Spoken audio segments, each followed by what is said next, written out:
We welcome you to our University of Texas season ticket holder virtual huddle.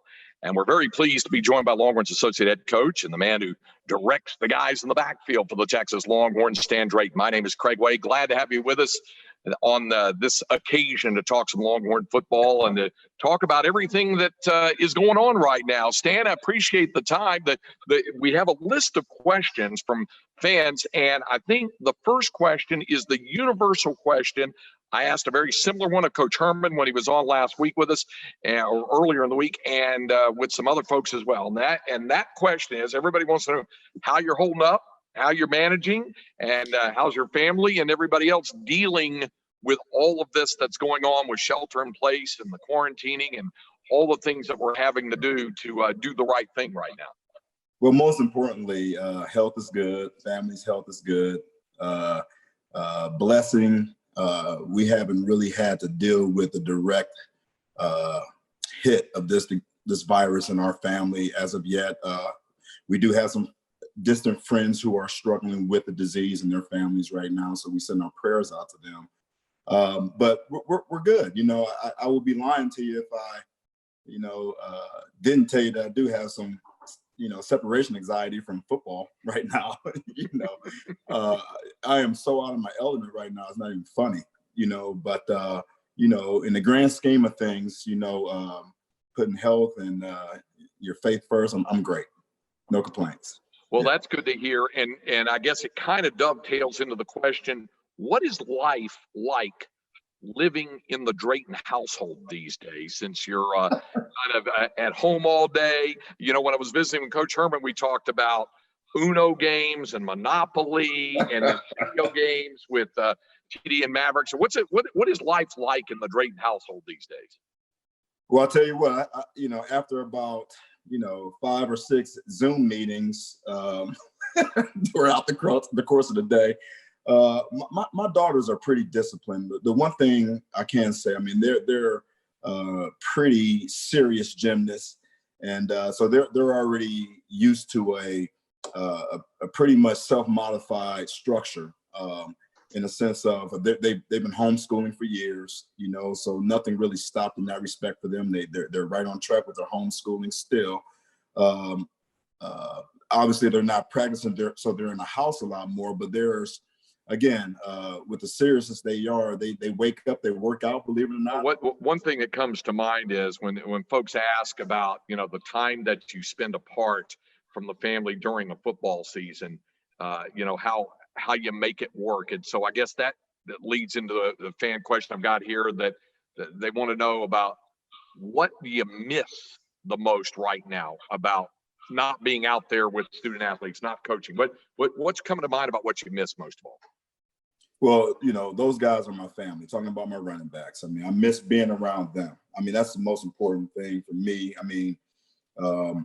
When I make the sacrifice to leave my house every morning, I know I'm leaving my immediate family to be around my boys, and they're my extended family. So I just miss being around them, giving them a hug, having some fun conversations with them, feeling their energy. They really do provide energy for me. They're energy providers, and I do miss that. Probably add maybe 2 or 3 more cups of coffee to try to balance that out a day, just being at home. But I just miss being around them. I have a tremendous group of young men, and as much as I appreciate Zoom and being able to still go to work with those guys, it's just not the same. So I just miss engaging with those guys. Well, and that brings us to the next question.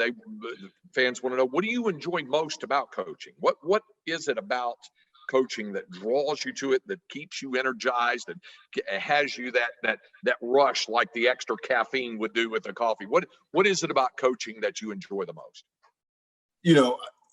Having that ability, or that opportunity is a better word, to leave an impression on a young man. I do not take that for granted, Craig. I don't, so that drives me. It's so much bigger than the game of football, but when I have such a great sport like football to throw that hook out and reel them in, and then really tear into their lives and and show them what it means to be a great husband, hopefully a great example of a father man, and give them all the resources and advice from the mistakes that I've learned along the way, just to give it to them to help them achieve some of the things that they want to achieve for themselves. And, you know, for me to have a small part of that is very, very important to me. And it's something that I do not take for granted. And it is the reason why I coach.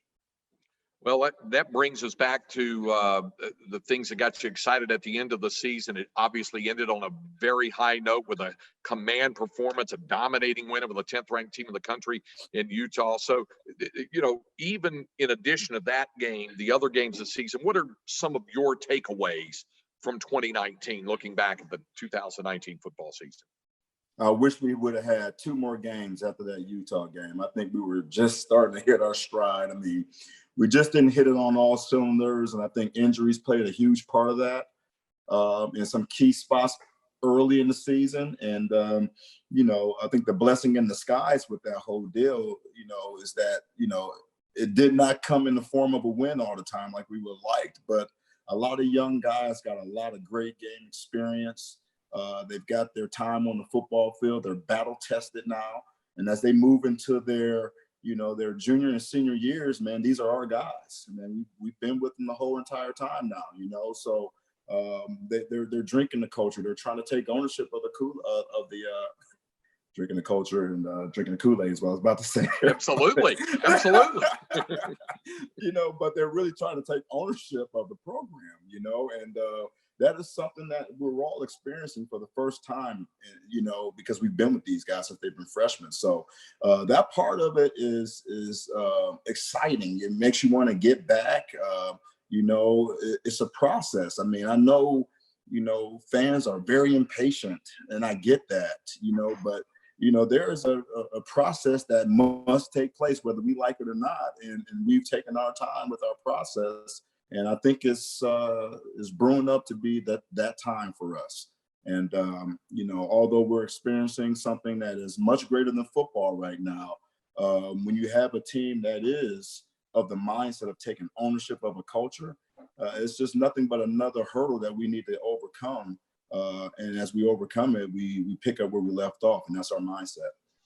When you were on with us during the year at Coach Herman show, I asked you in specific, and you were about your guys in specific, and you talked a little bit about them. And as the season developed, the things that you told me and told our audience to watch for, you said, watch how Keontae continues to develop. He's feeling much better now. Watch him, and he's going to get bigger. He's going to get stronger and more effective as the season goes. We saw that, especially toward the end. And you said Roschon is just tip of the iceberg with what we're starting to see, and we got a chance to see a lot more of that as well.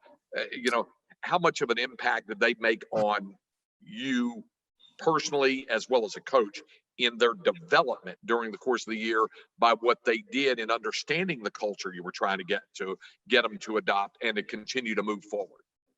Well, you know, the one thing you just mentioned, 2 guys who are self-motivators.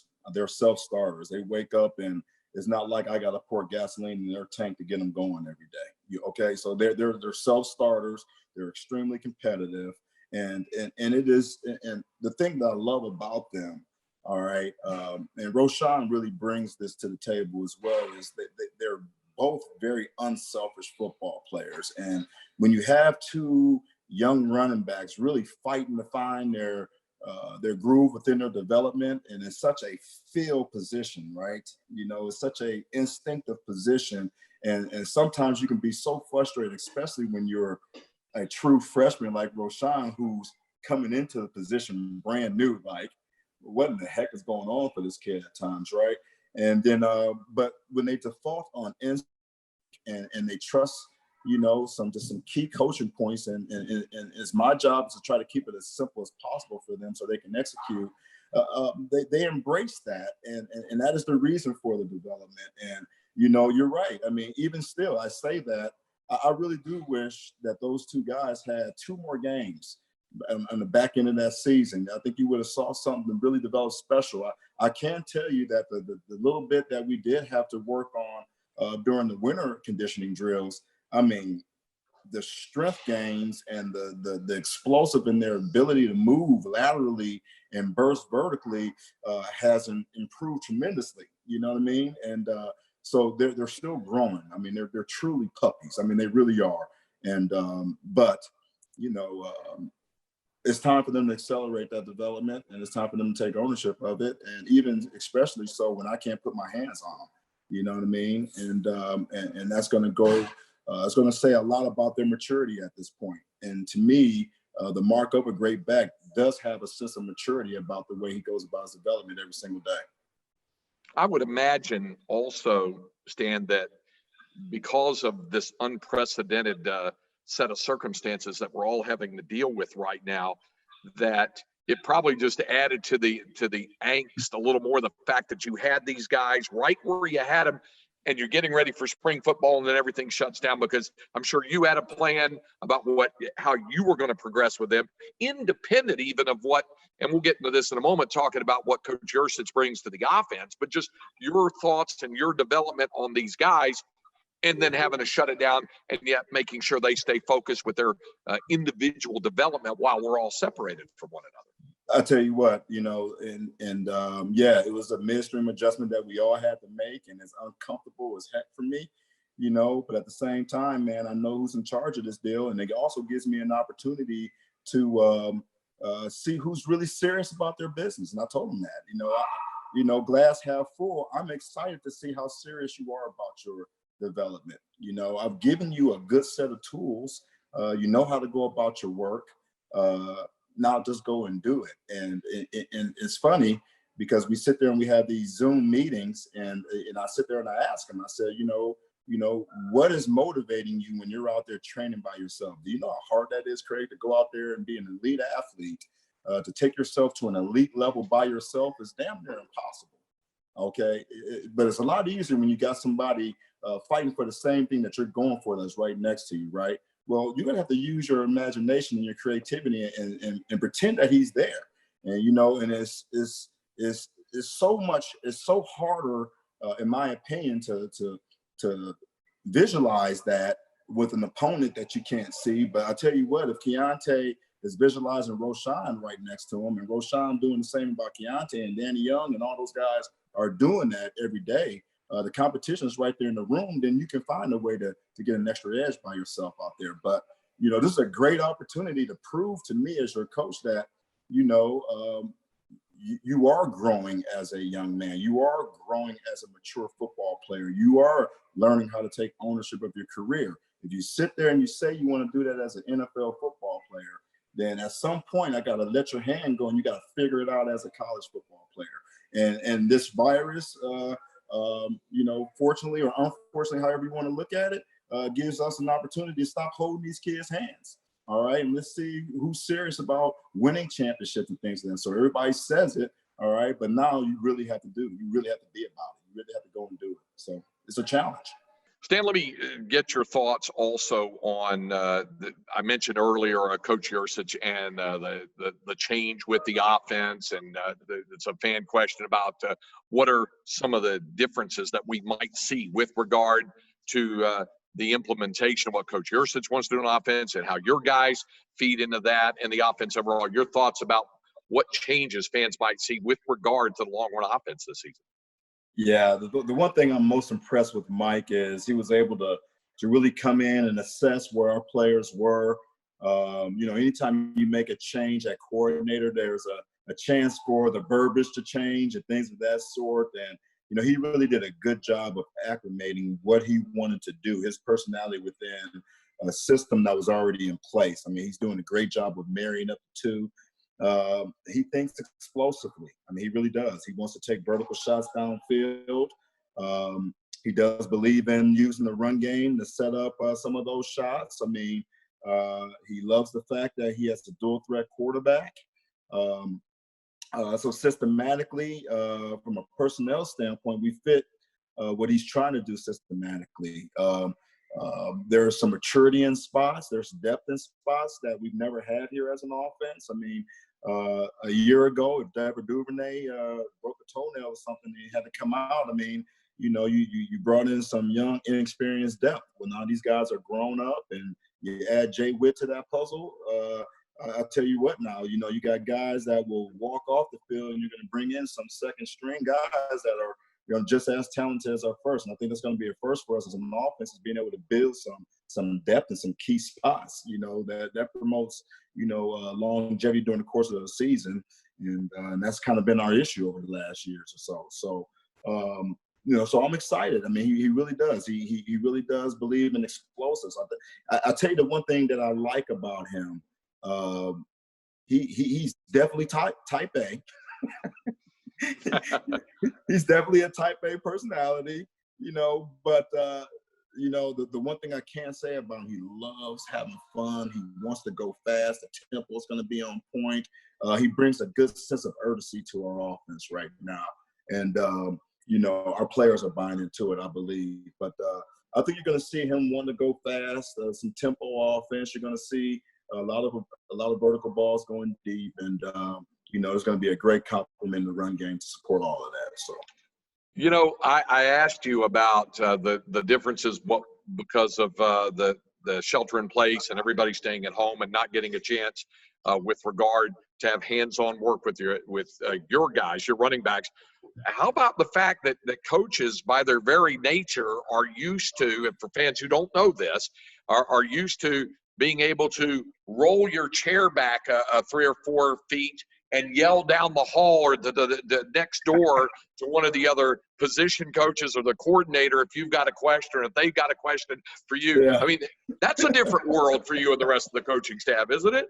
Yeah, I mean, you know, we're such a hands-on people, person-to-person type of profession. You know what I mean? I mean, everything's hands-on, everything's, you know, face-to-face interaction. And, you know, heck, man, I was struggling just with all the social media, electronic stuff we got to do for recruiting. You know, I'm such a, you know, let's get on the phone, let me shake your hand kind of a deal, you know. But, yeah, I mean, that's been different. I mean, we've been forced to be patient with Zoom, and, you know, we do understand the magnitude of what's really going on, you know, and to sit here and to complain about, you know, not being able to look at each other person to person right now, and, you know, over what's really going on out there would be senseless. It would be childish, really selfish, you know. So we're making the adjustments. We do miss each other, but we're also making the proper adjustments we need to get over this thing, you know, get everybody back healthy, and just pick up where we left off.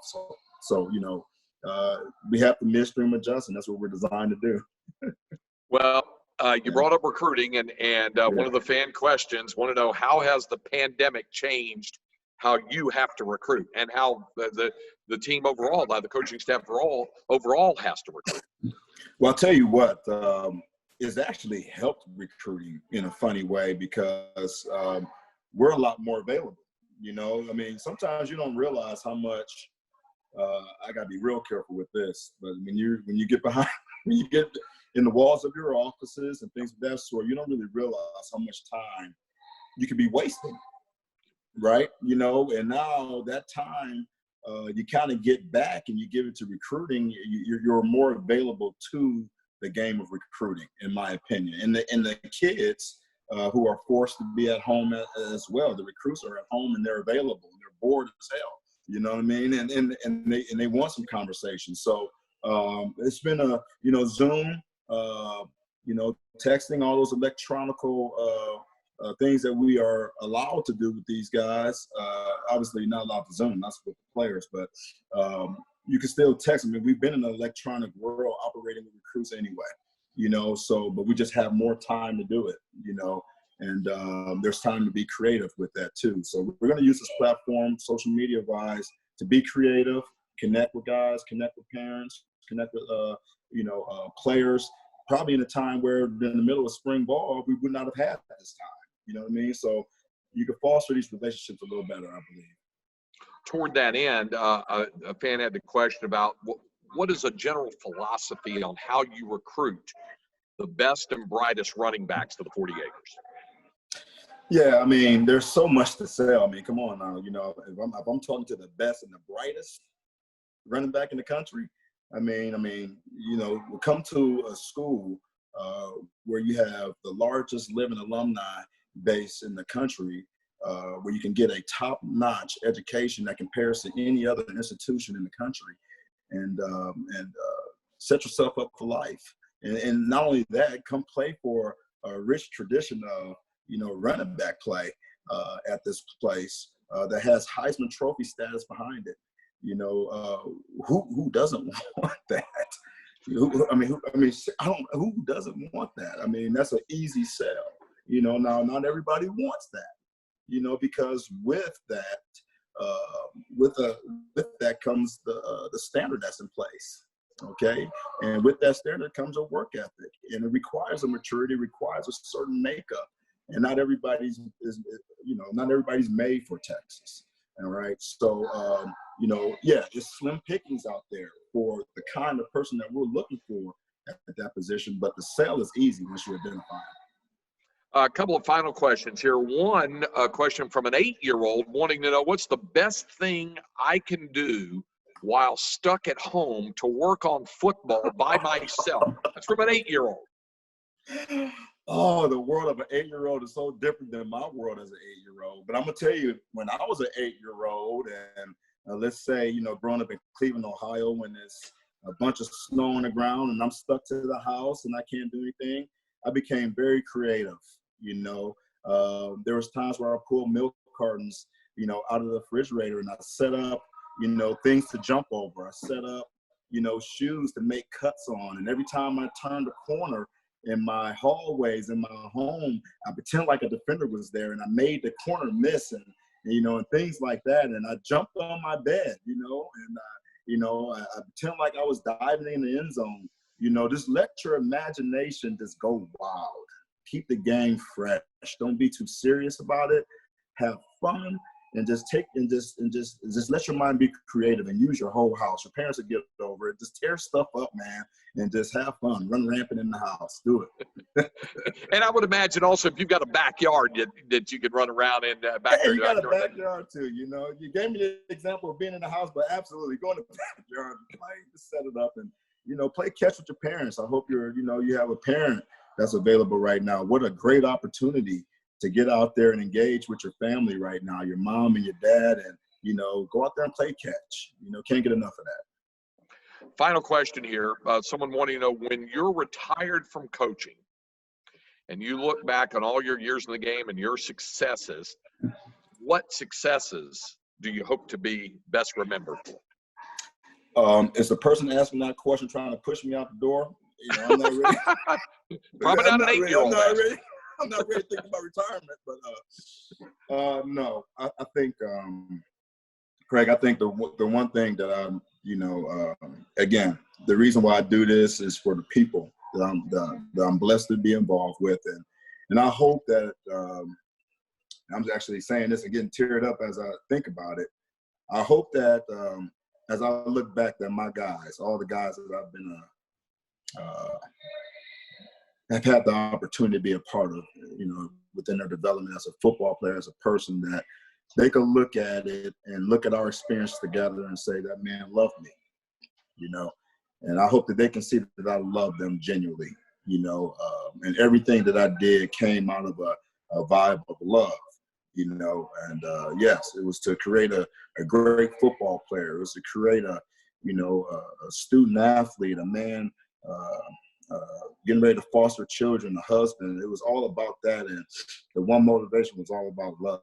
It was all that, and that's where everything kind of branches from that one entity, and I hope they realize that. I hope they can look back and they even see the times where I was explosive in front of them, and this tearing their heart out of their souls. It was love, and it was because I had a standard for them, and I had a dream and a goal for them.